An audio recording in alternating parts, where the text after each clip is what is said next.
Hi folks, I'm International Master John Watson and this is Ask the Master on ICC TV. You're probably watching this on YouTube, I hope, and I hope you're watching it live, but it will be archived forever into the distant future along with all the older shows which you can look up also. The main idea of this show is to provide a forum for you guys, chess players and chess fans, to ask questions about the game. I have most of my questions tend to be about either openings or games or positions, but we can also take questions about players, about books, about movies, anything related to the world of chess. And indeed we've had, or about advice, or how to train, or how to study, these kinds of things. So there are several ways to submit questions, but the best by far is to send an email to askimwatson@chessclub.com. That's AskImWatson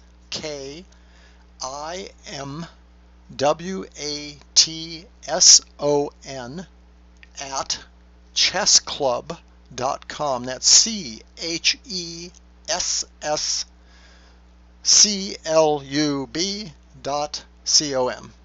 So it's askImWatson@chessclub.com. If you're an ICC member, you can also message me on my handle. So you'll message space John L. Watson. That's JOHN L as in lion, WATSON.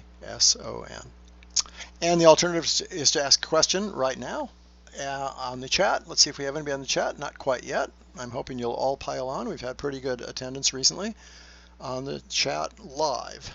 So ask about anything related to chess, as I say. And in the meantime, as usual, I'm going to go over some things, maybe even a few more things than usual from last week and the week before, a few quick corrections and comments.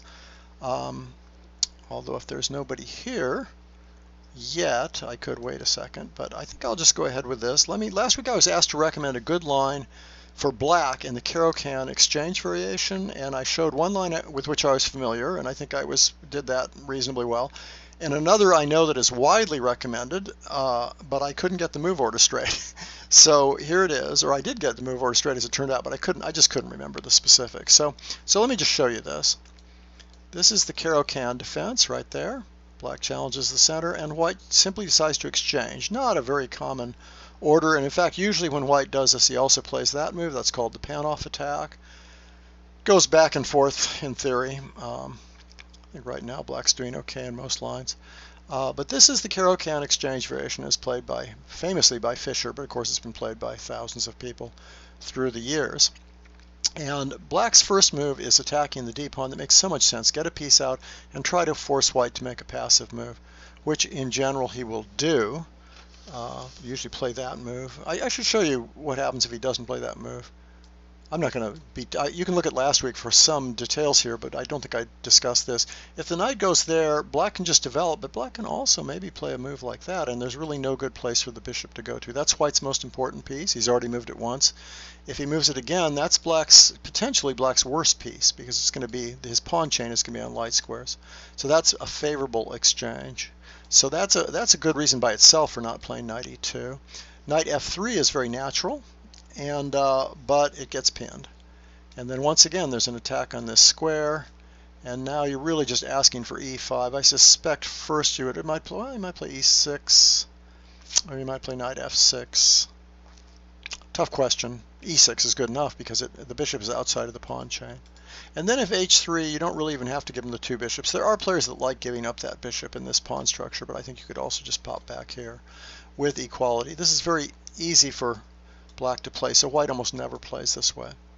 So the most common move is simply to defend the pawn, and black plays there. That's the move I was talking about. It turns out that it wasn't just Schandorf who recommended this, Lars Schandorf in his book on the Caro-Kann, but the earlier book by Giovanna Huska, who I interviewed actually, a nice interview that you can see in the old interview shows archived on ICC, recommended this also as her main line, and Cyrus Lakdawala, which is a more recent book than Schandorf's, also recommends this move, queen c7. Well, what's the point? Well, the point is really to stop the move bishop f4. For example, if black plays here, as we talked about last week, white can play bishop f4. And I showed how black is probably fine after this move, but at least it's interesting. And I should mention that I cover a lot of these lines in my ICC series with I have a white repertoire with the exchange variation against the Caro-Kann. I have a white repertoire playing E4, and I actually suggest playing this exchange variation. It's a little different, it's a little less known,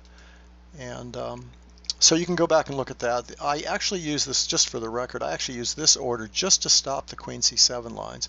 Now that order has some disadvantages, but at least it gets you out of it. You're more likely to get a unique game with this move, which doesn't mean that it's superior, it just means it's different.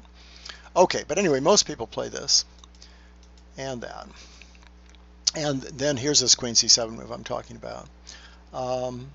So white plays that move in this game. I'm just showing a game.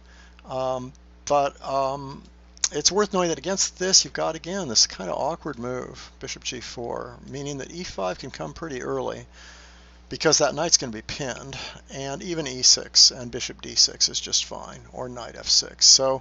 So this position's just easy to play. There are some other moves that are played here. One that probably isn't all that good is g3, excuse me, trying to play bishop f4. The only problem is you're getting behind in development and you're losing the center after that move. And then you just take with the queen. Now you have an isolated pawn, but first of all there's a bishop in front. It's not the best square for a bishop against an isolated pawn, and you have a lot of activity for black. You're already ahead in development. All your pieces are coming to these really nice active squares, castling queenside, putting rooks in the center. That's enough to make up for the minor weakness on d5. Here black's probably best off attacking that, and white's best off attacking that. Black can retreat, and black's already ahead in development and has easy. It's very hard to blockade that square, for one thing, which is the square you need to blockade in the isolated pawn positions. So g3 really isn't all that good. Just a little overview from both sides, so you know what to play for white and what to play for black. If you play h3, getting ready to play knight f3, well, I imagine there's plenty of good answers, but I guess one of them is just knight f6. Oh yeah, I know what they play against this usually. Because white's developing so slowly, black has time to put that bishop on that nice diagonal, where it does support that move e5 eventually.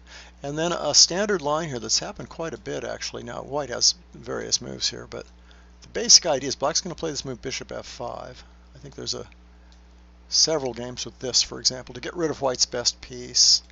And it's one of those doubled pawns. We talked quite a bit about double pawns, but it's capturing towards the center and leaves you with pawns on light squares, which is the opposite color of your better bishop. So that means black should stand just fine here. In fact, white might not take that, but at any rate, so that's just a little background after queen c7. So what does white do? Well, in this game he plays here. He wants to support bishop f4, but also get a piece out, one that can't be pinned. Black pins it anyway, but it can't be at least permanently pinned.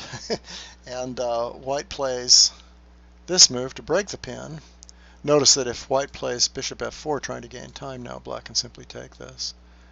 And that's very simple. In fact, with white's king in the center, even there's just enough pieces left that maybe black has slightly better chances than white, but I wouldn't guarantee that. It might be just equal. Anyway, no chances at all for white to have an advantage there.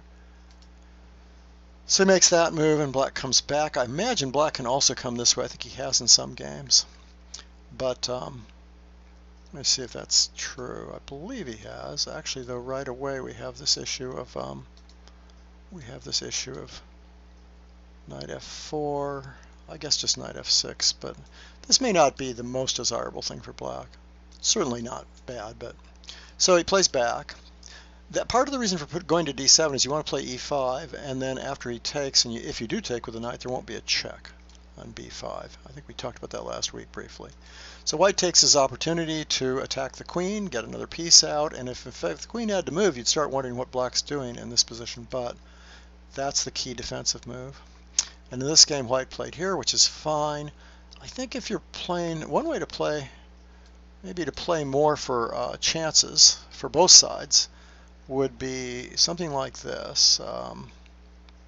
Black usually unpins that in this kind of position. And then play here because black's not going to get rid of his good bishop, and you're threatening knight b5.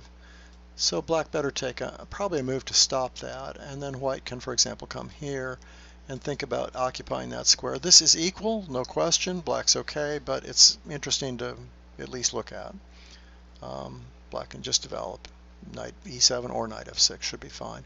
But it's a game. Maybe this is a way to play for white, by the way. Just because both sides have a good game, I'm sure white's completely equal.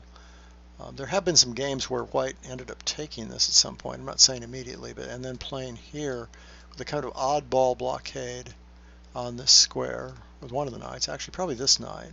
So the other one can come to this ultra active square here.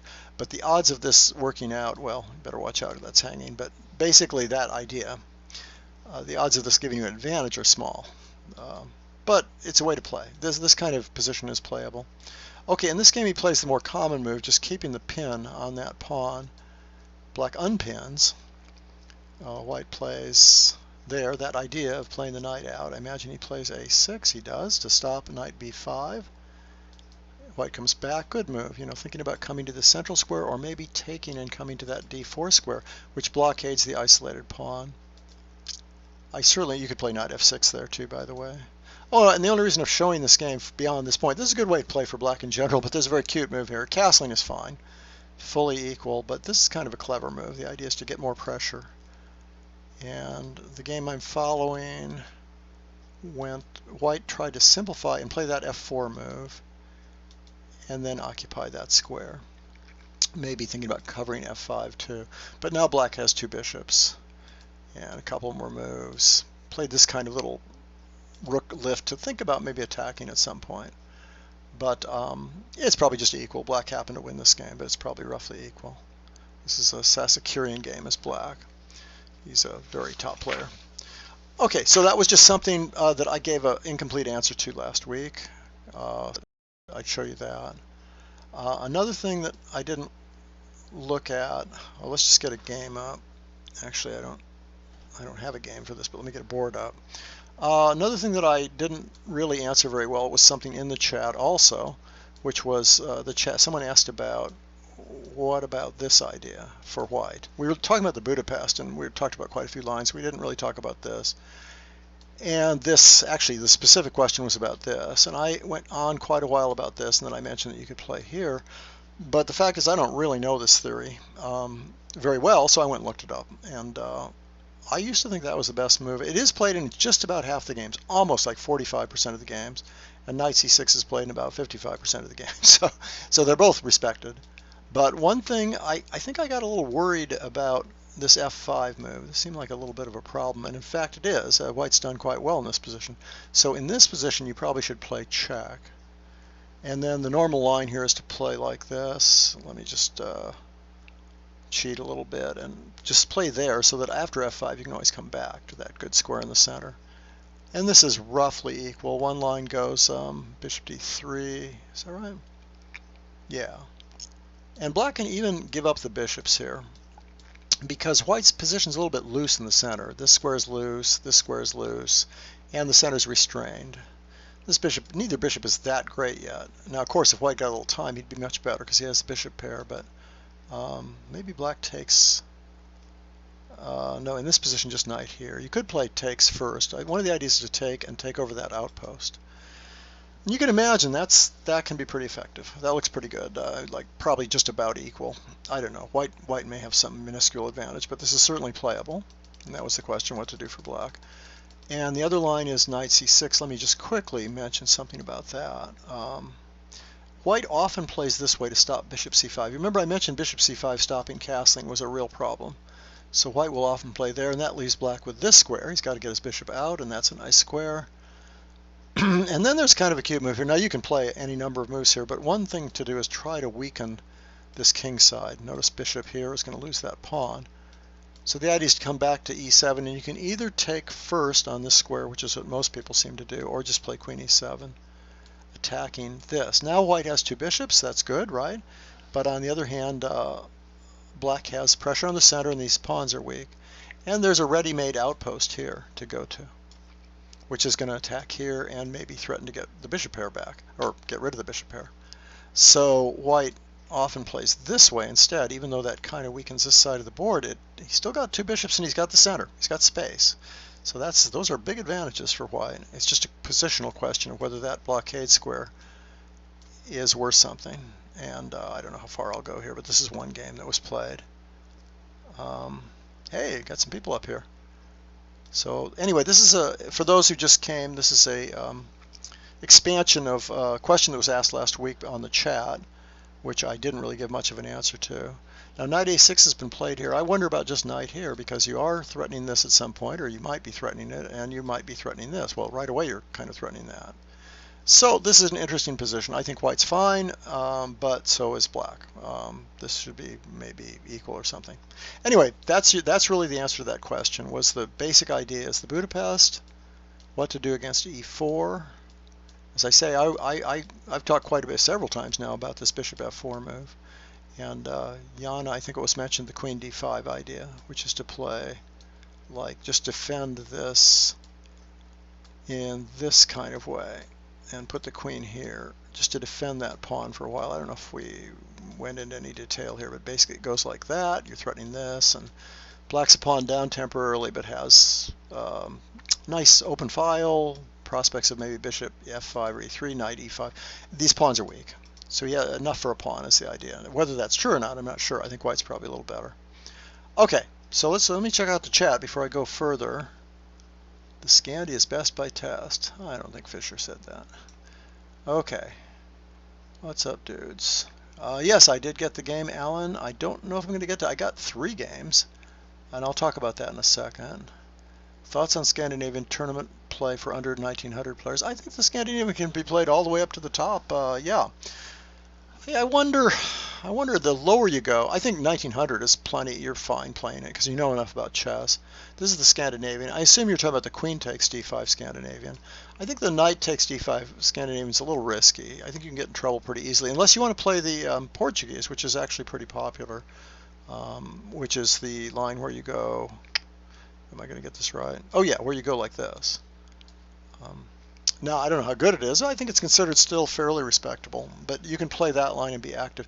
The main things here, you can get pretty cramped pretty easily, and maybe it's not so practical to play this line. I also think it's theoretically better for white. That's why you'll see most of the top players playing queen takes, even though it loses a tempo. I think it's definitely playable. I don't know which line you like. I used to like this line. It got popular for a while too. People are going back to this line more though, and then recently you're seeing queen d8. I think I even saw queen d7, but let's stick with sort of more or less of a reality here. And we've talked about this. I mentioned that as an anti-Scandi weapon, I've mentioned this many times now, but just for fun, you could play. You can play this move first, so that you leave open the idea of playing. You leave open the idea of playing c4 instead of knight c3, blocking your c pawn. It's fun system. I think we also went over the Mises, didn't we? I think this ridiculous idea of playing b4. And then I pointed out that the fun thing here is instead of playing the old Mises move, which black's very solid after, you can play this move, which is kind of fun because now it's hard for black to get castled. If he moves the e pawn, these bishops are going to be traded off, and white's still got a nice lead in development.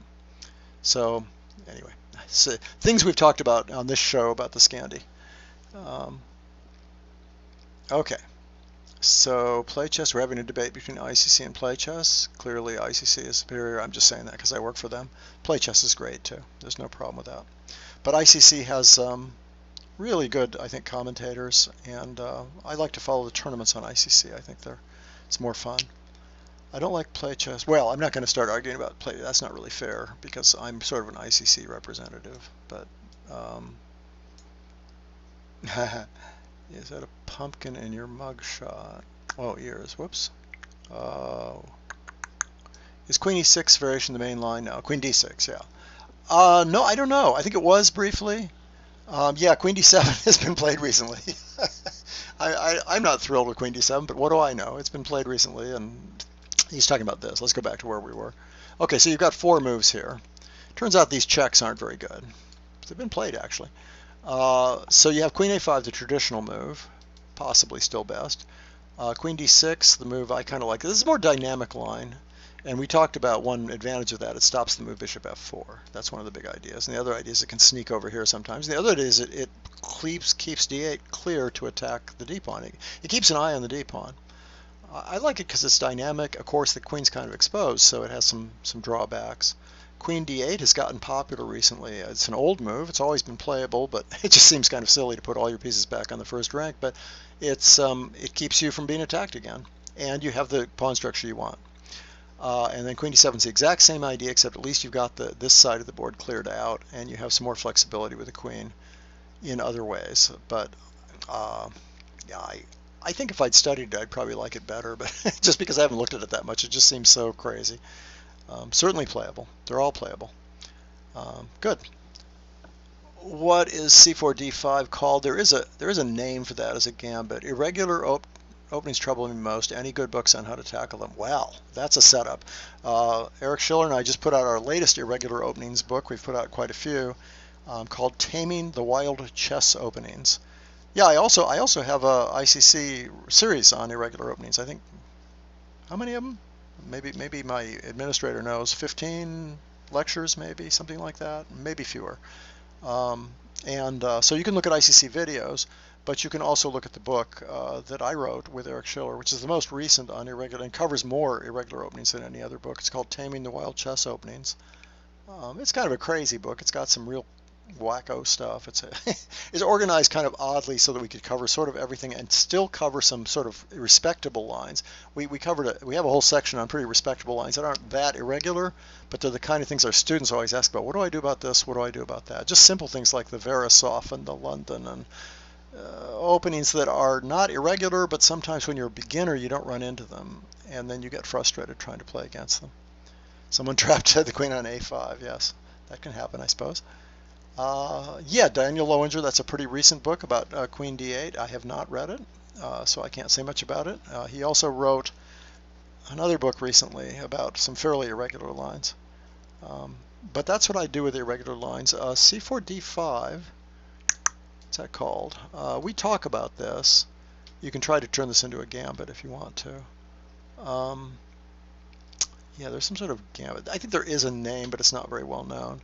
Now, black, if he takes, now this time, really, this is not something you want. This is not like the Scandinavian at all, because white's got both center pawns. One of the ideas of the Scandinavian is you trade that center pawn. Here, for example, if you went queen a5 and white did whatever, like that, or knight f3 or something, he's going to get e4 in eventually.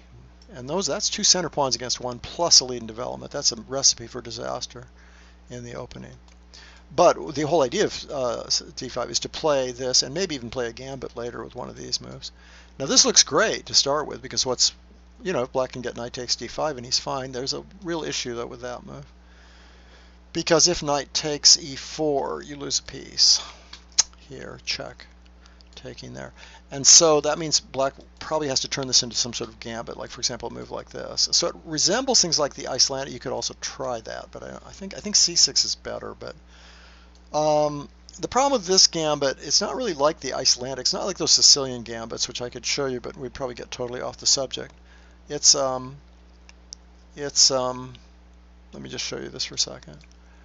Because white's already covered enough central, but white's got a fair amount of control over the center here, and can get his pieces out really quickly, here, and knight out, and there's no real bind on d4 that counts, that lasts. So, and maybe you have to take my word for that, but I think almost everybody thinks white's just simply, a pawn up. It's quite a lot here. So it's not your typical give up a pawn to control d4 gambit. On the other hand, you can look into it. You can learn something studying it, if nothing else, or you might even improve for black or feel like black's doing well.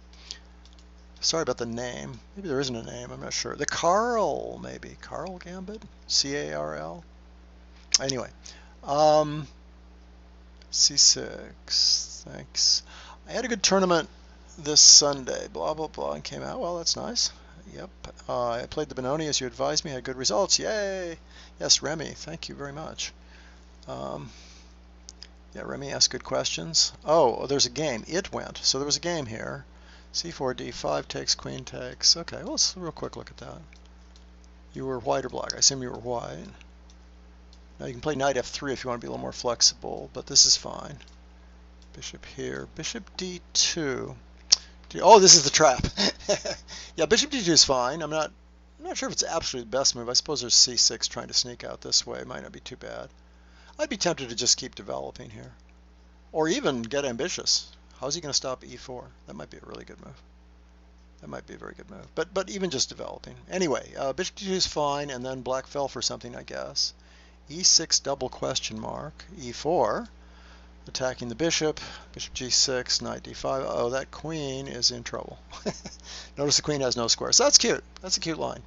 Alan also sent me a cute back rank mate game, which we probably won't get to this week, but we'll look at some games in a second, because I got sent some games, and I think that's fun. Okay, what else do we have here? What endgame book could you recommend for 1900 ELO player whose weakness is the endgame? There are so many good endgame books. I think any fairly simple endgame book. I think big tomes on, like John Nunn's, every single rook and pawn endgame or something, or even Carsten Mueller's things that are too specialized, or certainly Dvoretsky's endgame manual. I don't think they're worth it at all. I really don't. They're hard to read, and most people just put them on their shelf and are very proud of them and then never read them. So I would recommend, I think if you're going to get something that covers all of the endings and yet still is presented in a fairly simple fashion, I think Carsten Mueller and Frank Lemprecht have this just from the company Gambit, have fundamental chess endings. I think that's my favorite, because if you have a game with an ending, you can go look up the ending. In other words, it's not too much. It's not just 50 great endings that everybody has to know, although those are good books. Basically, you want something that's going to be fun to read, but also that I like the idea that you can get a book that maybe you can refer to later if you mess up an ending or if you don't know what you're doing. And you do need to know the basic endings, and it has all the basic endings as well as somewhat more complex ones. But that's just a personal preference. There are so many good books on the ending. It's fairly easy to write a good book on the ending because the theory is so established, and every good teacher knows what endings players need to know and what principles they need to pick up. Okay, speaking of such gambits, here we go. In the early days of this show, about all we talked about was irregular openings, and I got some feedback that was people wanted a little more mainline stuff. So you can go back to the earlier shows. Queen c2 is not a very thrilling move, I don't think, in my opinion. d5 cd, bishop f5. What is Canada now? This is not in our book. Well, first of all, why would anybody play c takes d? That looks really bad for your development at this point. Yeah, bishop f5 certainly looks reasonable. What is I wish I knew. Maybe you know a little. Well, you definitely know more about it than I do. I mean, my first instinct is this should be a fairly sound gambit, because White's wasting so much time. I guess queen b3, you might as well have a sort of a counter threat. The only problem is black might just give you that, and I would worry about that. So, I better not speculate. Yeah, queen b3. Actually, that might actually be a threat to get a second pawn.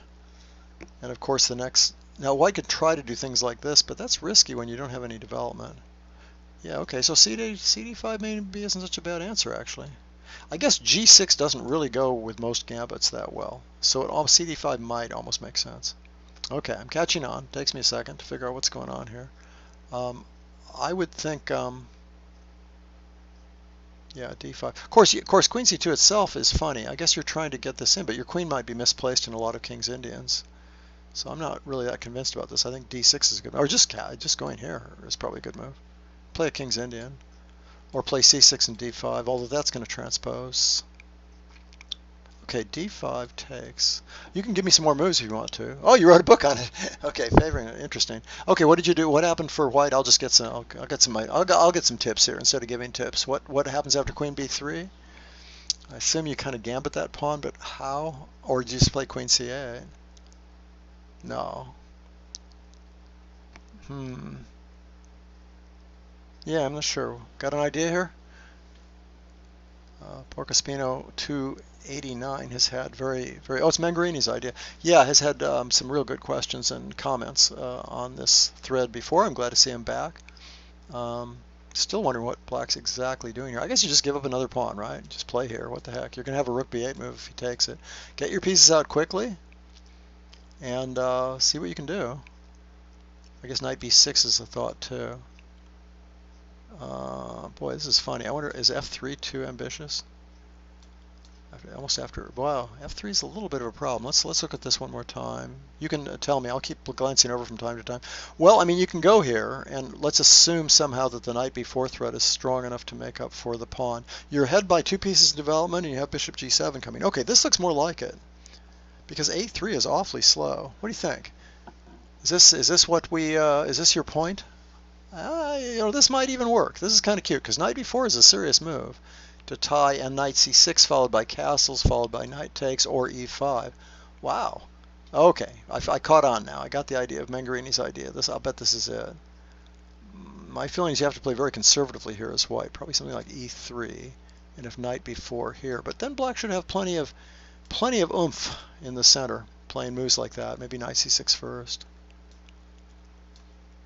Okay, I caught on. I'll approve of it just for fun. It looks better than most gambits, most black gambits. You know, black's a tempo down to start with, so a lot of the gambits aren't any good. But this one, it's very promising. Now, maybe white has some better move. Maybe he could give you the knight in the corner. I assume that's the main move. And then try to trap the knight, but I don't think I believe that. Yeah, I just don't believe this. I think this is going to be fine for black because he's got such good development. He's going to attack this. The other knight can come in. Yeah, this looks good for black, or at least reasonable. Okay, fun. Everybody take a look at that. I don't know who's playing queen c2, though. That's a bit of an issue, isn't it? Queen c2 is... who is it? I mean, that's the only problem here. Is no, I've never seen anybody ever play queen c2 here, but one should expect it to be punished. Okay, that sounds cool. Was Menger-Ini's opening queen c2, or was it this gambit? Oh no, it's the gambit. Okay. Wow, it's in MCO10. I don't. What's this move? Crazy. Okay, cool. Let me move to a game that I sent. I want to make sure I get through things from last week and games. Oh, the Glasgow Kiss. I should mention that too because I got a little confused about that in the last show. Let me throw that in for everybody. It's such a fun opening, and it's relevant for white and black. I'd say especially black might want to play it, or has played it a lot on an amateur level, especially. The Glasgow Kiss. So let me just do this. We looked at it last week, so I'm not going to go into a lot of detail. It has to do with this move, which used to be thought bad because of double captures, and I pointed out that there's now a gambit line for black called the Glasgow Kiss variation. Sergei Brunello introduced this to top-level play anyway. The idea is to get a big attack going. You can look at last week to see the reasoning for all this, which is e5, attacking in the center. And I just mentioned, by the way, taking is good, but you can also delay a move because going here doesn't do much. So you can kind of urge black to play that move and then take, because otherwise he might have more options. But it's maybe no big deal. In most games, this happens, and knight f3 happens anyway. Well, here white threw bishop e2, and so he's already had to commit. Maybe not necessarily what he wants to do. So maybe knight f3 first is a little more accurate. Now, the move that worried me was this move originally, which Brunello suggests as one of the two moves that can be played here, because it means you can't castle without losing the h-pawn. And I just like I like the fact of getting these pieces out quickly. It sort of messes up what white's trying to do. So that's the move that worried me most. Let me show you. I'm now not convinced that that's the best. As I say, I went over this in a lot of detail some time ago, maybe 2 years ago or something. I don't know. And this is the main line, just going here, and playing queen e7, and of course that has ideas of maybe throwing this knight out here, somehow getting the queen to e5, maybe h5, getting a direct attack on the king going. And if white starts taking things like this, you know, you're going to get a terrific amount of pressure, maybe even a winning game. I mean, I would never want to go into that. But at some point, knight d5 can become a threat, I remember, in quite a few lines. So in this position, white... usually, can play a4, can play just g3. That's not a bad move. The computer likes g3. Or can just play knight d4, which is sort of the most natural move, except that it blocks off the attack on that pawn, and it takes one more piece away from the king side. So at that point, I think this is the point where Brunello originally played that move. Anyway, it's a good move. It supports knight c4, and I remember in one of the early games, he managed to put the rook there, and then sometimes the rooks can start swinging over to the king side, believe it or not. So this was sort of a main move. The only problem with lines like this, in my opinion, are, well, just for example, let me show you a sample line I was thinking about. a3 with the idea of b4, a6, knight comes back.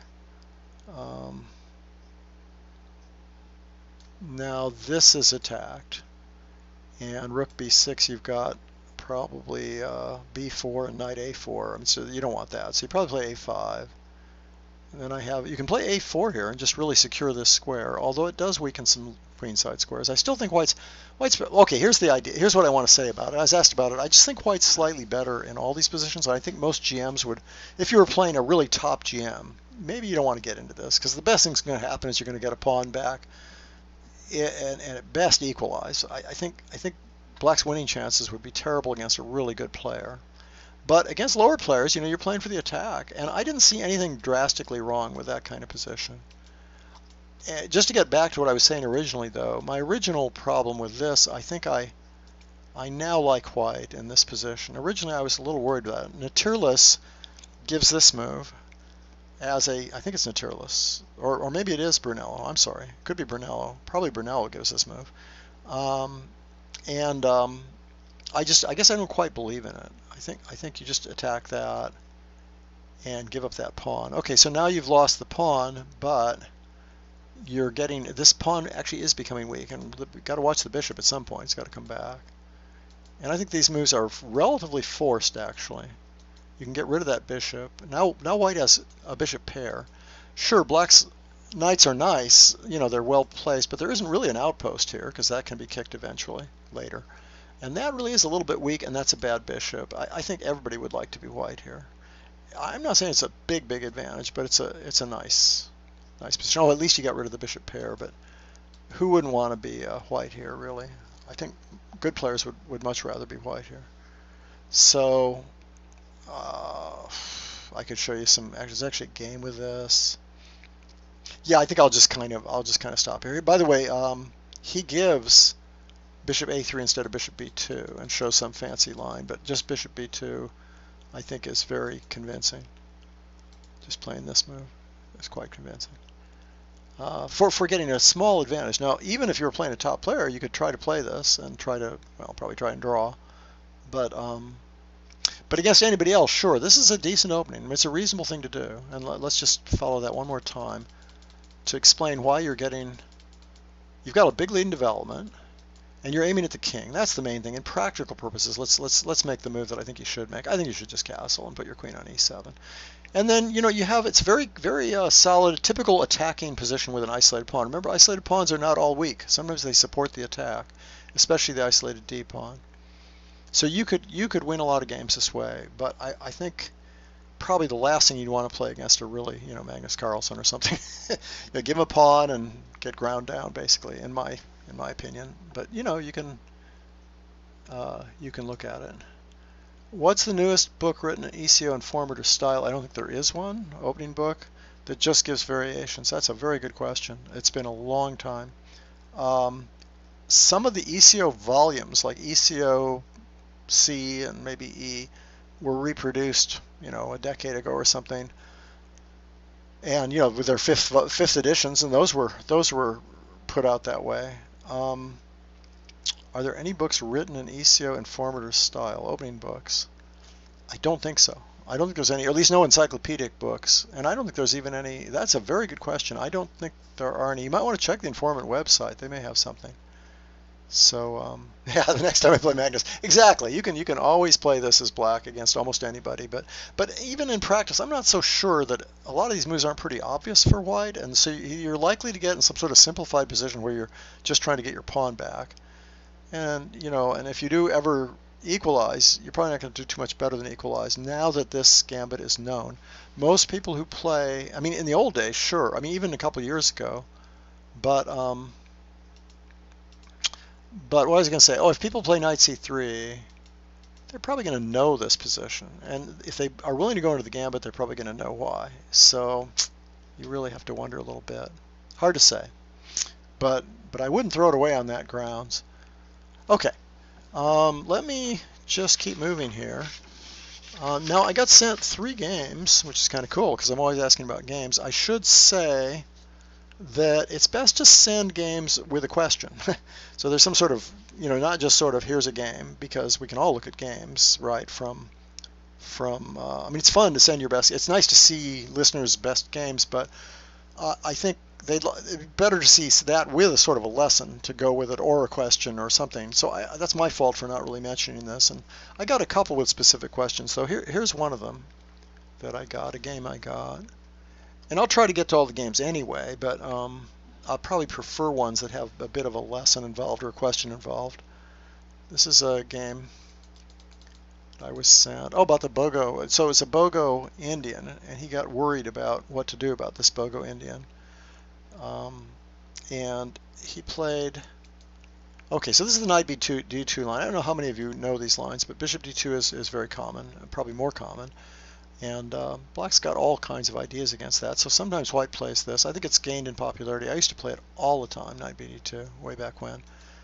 And black plays b6. There's plenty of other moves to play, but that's a very common one. And white plays here. Now I like to play. Let me see what the question was. Maybe I should talk about the question here. Let me show you what was played first. And black took, which is, by the way, I don't think he has to do here. Once this passive e3 move is in here, black could just play back. It's not so bad because there's no immediate e4. So that's one thing he could do. But anyway, the question was, okay, white played bishop takes d2. Okay, so the question was bishop d2 instead of queen d2, which is played more often in chess base. Queen d2 is played more often. Why not? Why do they play queen d2 more often and not get the more active bishop, which would be bishop d2, presumably? And also, what's the plan against bishop b7? What's a good plan? Okay, so let me answer that really quickly. If you play bishop d2, one of the disadvantages is you really aren't getting an active bishop. It's not going that way, and there's really nowhere to go over here because it's going to get hit by some sort of c5 move, either after d6 or c5, or knight a6 immediately, threatening to exchange it. That's the idea. So it's probably going to have to go back again. Also, black can exchange it off more easily this way than he can after queen d2. So that's why people tend to play queen d2. And then you get variations like, let me just, well, you could play knight e4. Now, knight e4, you know, he just moves over and just attacks that knight. And this bishop might go this way on that nice long diagonal. So I think what's more common than knight e4? Probably just d6 or castles. Something like this. And now white often actually plays b3, a very restrained move, but he can also play b4. The idea of b3 is maybe not to be attacked later by moves like a5, but b4 is more common actually. Anyway, you get positions like this and that. And white has two bishops, and that means white's probably very moderately preferred, but you know, but it's kind of, black can just play for e5, and that means that white should probably put the bishop there, because if he puts the bishop here, there's this threat of forking, which is a problem. So you'll find that something like this is just a sort of standard position, and most people think white's just really slightly better because of the bishops, but it's certainly all totally playable, this kind of thing. I could show you a theme here. Let me show you something good that can happen for black here. Okay, castle. So you could play this as black if you play the Bogo. It's certainly fully, you know, sort of normal. Let me see what I have here. Okay, same ideas we just looked at. Rook c1, e5 takes. Probably you play knight takes or pawn takes. Oh, he doesn't take it. Oh, the idea is c5, but I think it just doesn't quite work out that well. Yeah, I won't go into detail here, but black can just play naturally here, and then play knight here. And even though white can play queen c3, it's complicated, but I think black's pretty happy here. Okay, what was that? Oh, that was to say about queen d2. But let's look now at the game, since he sent the game. As I was saying, I like to play a3. Now, what's the difference with a3? The difference with a3, now you can still take queen takes d2, which is still the most popular move, by the way. But if you do play bishop d2, notice the difference. Without a pawn on e3, you can go out to some more active square. And in fact, I've gotten this position quite a few times in the old days, something like this. This used to be a very common opening that I used to get, because the bishop's in front of the pawn chain, here, this pawn chain.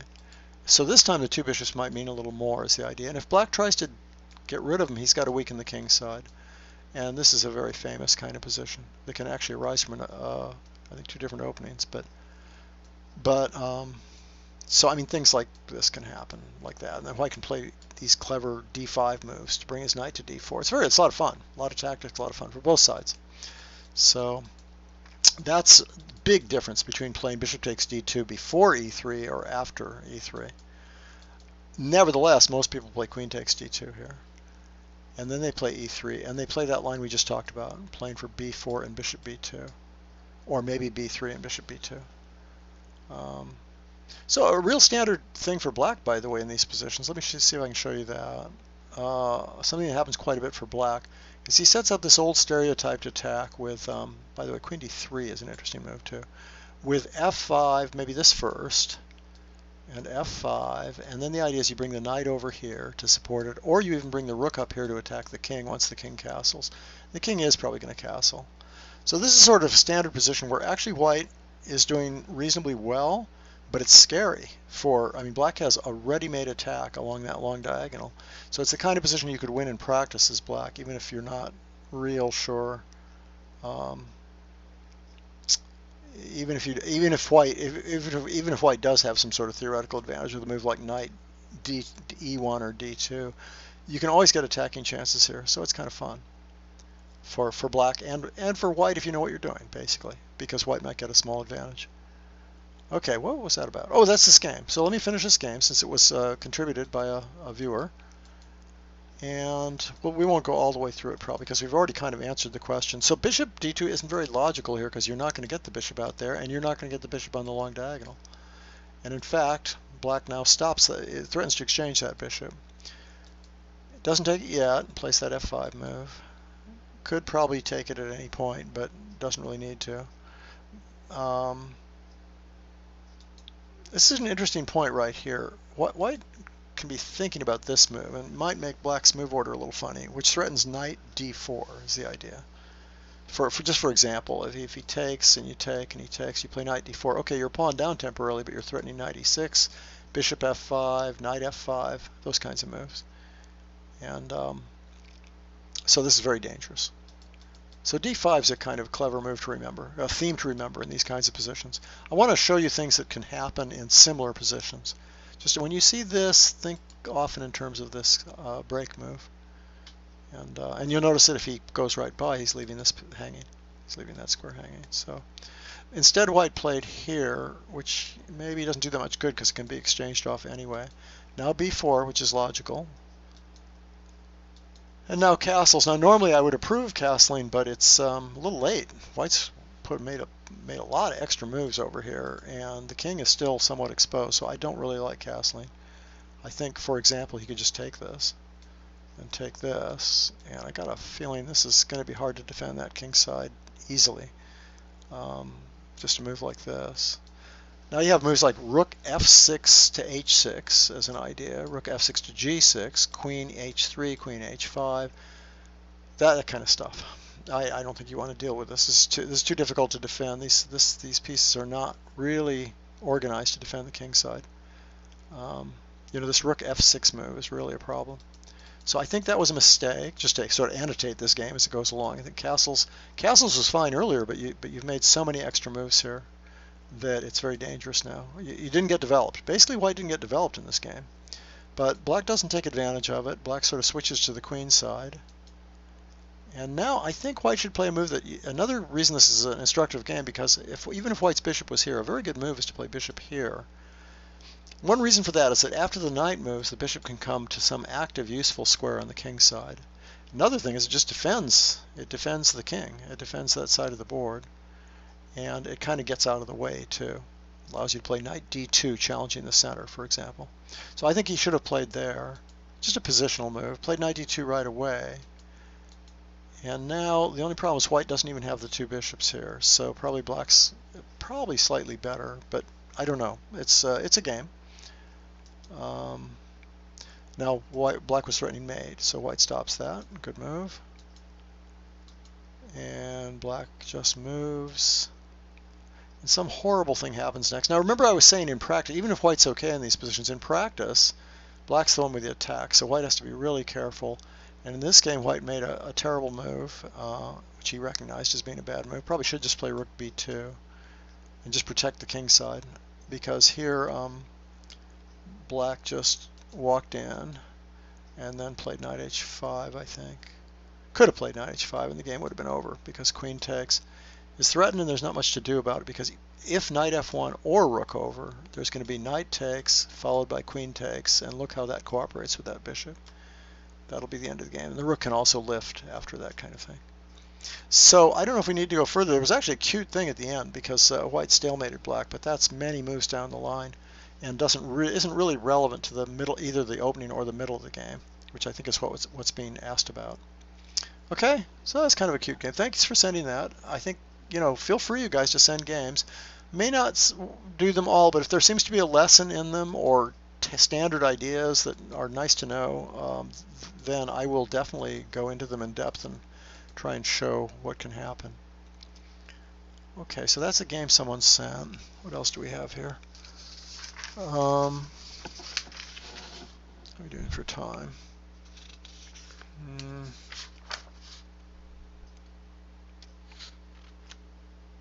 Here's a general question that I just got. I haven't really hardly thought about it. It was right before the lesson that I noticed, right before the lecture that I noticed it, or the show. But let's give it a whirl. Okay, he asks about two different openings and why they aren't, basically why they aren't played more, I guess. The first one is Elyekin's defense. To the uninformed, interested observer, Elyekin's defense appears to be an opening of a predominantly tactical nature. Yet at least one known grandmaster, Alexander Bagirov. Let me show you what Elyekin's is. Okay, here we go. This is Elyekin's defense. And normally, white is pushing that. It's not forced, but it's the usual move. And then what we get is a question of black getting his pieces out, but white having a lot of space, controlling a lot of space. So it says, yet at least one well-known grandmaster, Alexander Bagirov, who wrote a book, by the way, on the Elyekins, was noted for his positional subtlety and skill, but equally so for a certain lack of tactical skill as compared to his peers, and he chose it as his much preferred main weapon against 1e4, and with notable success. Can you please enlighten us regarding the nature of the opening as viewed from this frame of reference? Okay, well, we'll start with Elyekins. I think, well, one thing is, Bagirov was a top grandmaster, so his tactics were pretty good. But as you say, compared to his peers, he may not have been thought to be I think it's a good comment that maybe he wasn't thought to be really a tactical wizard. I guess it's a strategical thing because white's setting up a sort of a pawn chain kind of thing, or pawn center kind of thing, and black is trying to chip away at it. And that tends to lead to positional themes. The tactical lines would be if white goes nuts, 4 pawns attack kind of thing, for example. Just trying to bowl over black with the pawns, whereas black is trying to get really active play with his pieces. So both sides are sort of playing tactically here. This is one of the many, many lines, but for example, sometimes black plays here just to get more pressure here, thinks about taking that. The main old line is just developing, maybe playing here, attacking the center. White can get huge attacking ideas going with move d5. Major, difficult, impossible to analyze lines. And that's tactical, but that can be worked out very concretely. So Bagirov, who wrote the book on some of this stuff, had worked out a lot of these lines concretely. In fact, Bagirov used to play crazy stuff here. Before it got to be really well known, you could get away with things like this, followed by, and he wouldn't play castles, he'd play rook d8. So, for subtle reasons, having to do with getting your king in trouble on the queen side. And white has these like c5, d5, all kinds of crazy stuff. So yeah, so certain lines though he knew so well, it's not as though either side, if white deviates, black just wins in the center. If black deviates, white wins. So maybe you don't need to be such a great tactician to play things when they've been worked out fairly clearly like that. Of course, there are many other lines that are very critical in the Elyekins that are very tactical. For example, something like this famous move here, trying to get the bishop out. And sometimes playing check and things like that. They're real crazy lines. But once again, those are the kind of things where you work out a lot of the tactics in advance. And maybe he just enjoyed those positions. He played some pretty crazy other openings too. So Fischer played it. He did. He played it. Actually, he played it in exhibition games and one tournament, I think, before he played it in the match against Spassky. I think it's interesting that if the Russians had been kind of watching what Fischer did, they might have caught on to things like that. I think Spassky was taken completely by surprise and played not a very good opening against it, even though I knew Fischer had played it. He played it against Brown, but he also played it in some exhibition games. And I guess we were more aware of what Fischer was doing than these Russians were. But yeah, Elyekins is still fairly, Cyrus Lakdawalla just wrote a book about it. Tim Taylor wrote a book about it. It's probably sound, but but most lines. Okay, just to complete the answer to the question, most lines that White can play are more positional in nature. They don't really try to checkmate Black or anything like that. So it makes sense that Black could play slowly, right? Or even this variation, this kind of thing, which I think we talked about last week. We did. We talked about this kind of thing, for example, this kind of thing, or even White playing slow moves like knight e2, for example, c4. This is a very popular line to exchange here, and a lot of times Black takes here, but I think Black can still get along here. I showed Cyrus some games for his book, some ideas for Black. You can play this positionally like this, which is what Bigurov used to do, by the way. He always played this way as Black. Often White stops bishop g4, and all kinds of fresh, interesting ideas came up in this line, with ideas of playing d5 and coming back with the bishop, and all kinds of interesting stuff. I think this line is still playable. The White switched to b3 and rook c1 after a while, but I think their good answers have been found. That's the one that Cyrus was worried about, but I think Black's fine in these lines. This is the famous line here. Not kind of ignoring development, but making it very hard for Black to break through was the idea. Okay, and then he asks also, let's see if I have other questions first. Yeah, Bronstein-Lyubovic is a crazy, crazy game. Really fun game.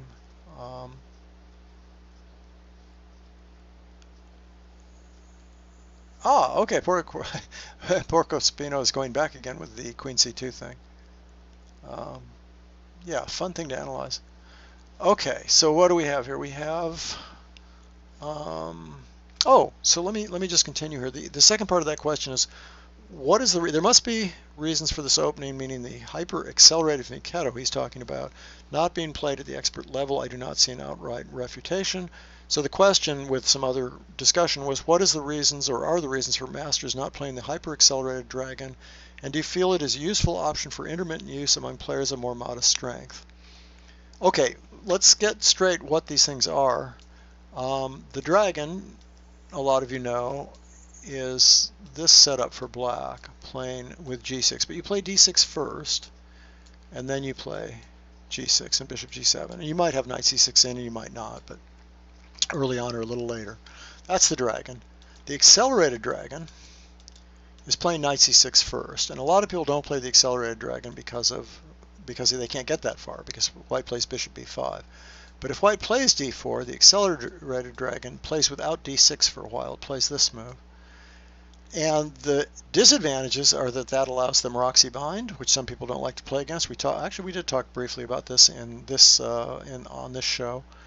But the advantage is that if you go back into some basic position, then Black can avoid the main dragon lines, the ones that go with bishop c4, and because he has more options at this point, and because he can castle, for example. And then it turns out that some of White's normal ideas, like this one, for example, Black has new options, like queen b6, for example, or what else does he have here? Queen a5. But I think queen b6 would be the main problem in this exact position. Am I right?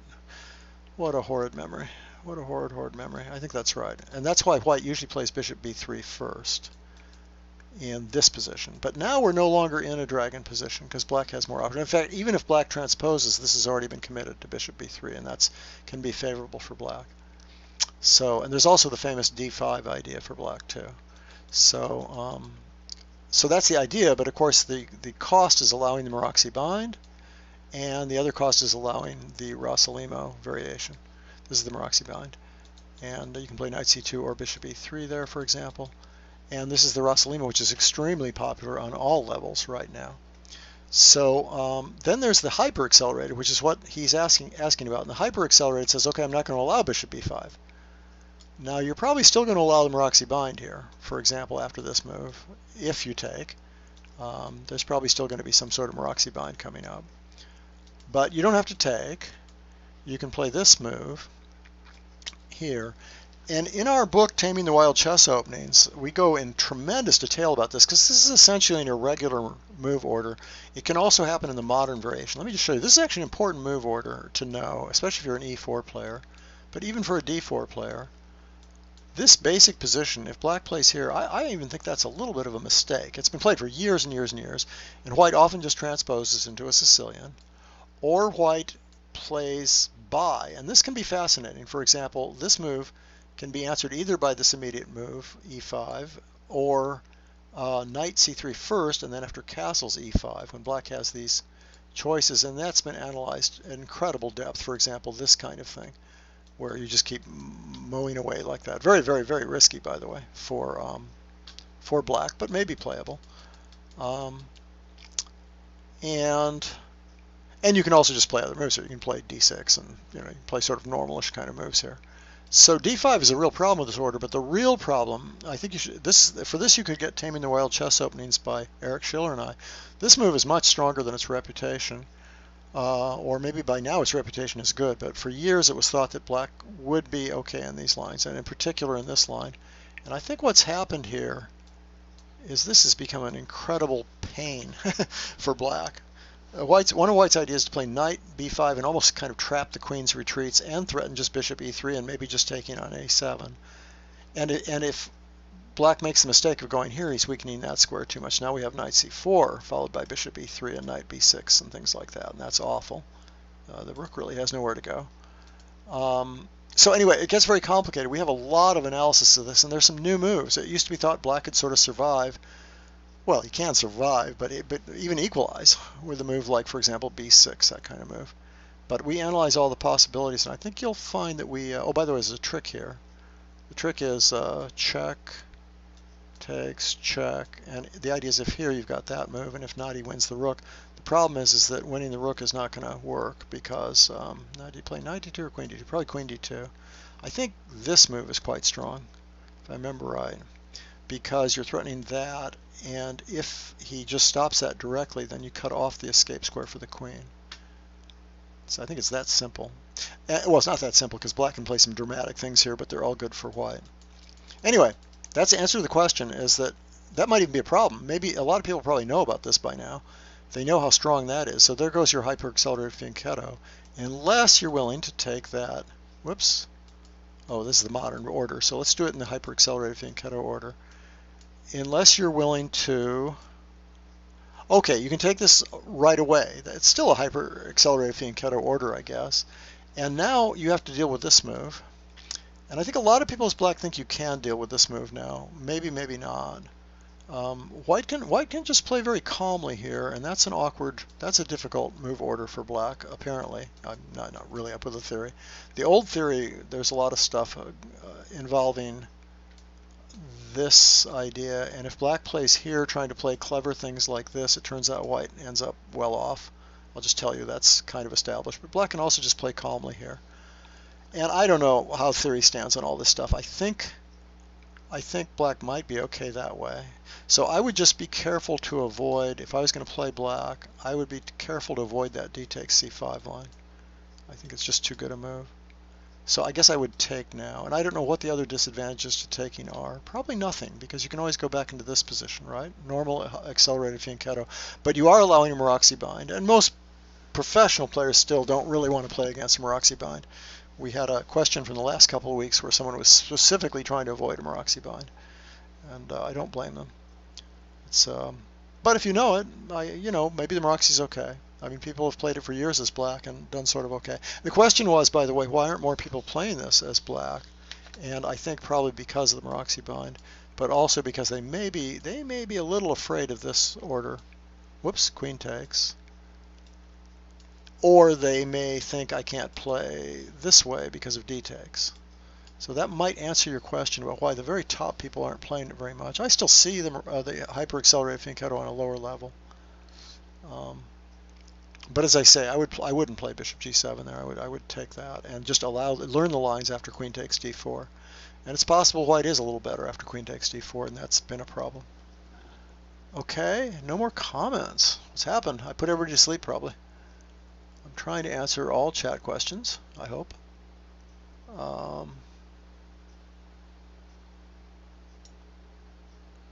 Maybe F5. Oh, okay, here we go, something. Maybe F5 against.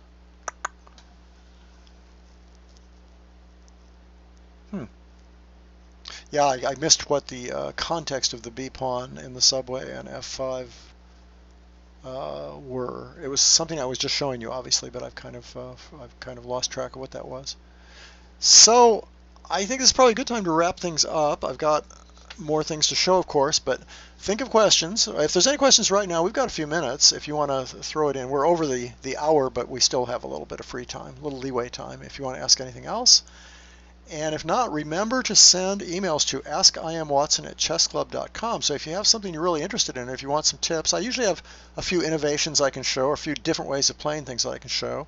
So at least if nothing else, you've got some online weapons I can give you. I can give you some extra little weapons for white or black for online play. You might think of it that way.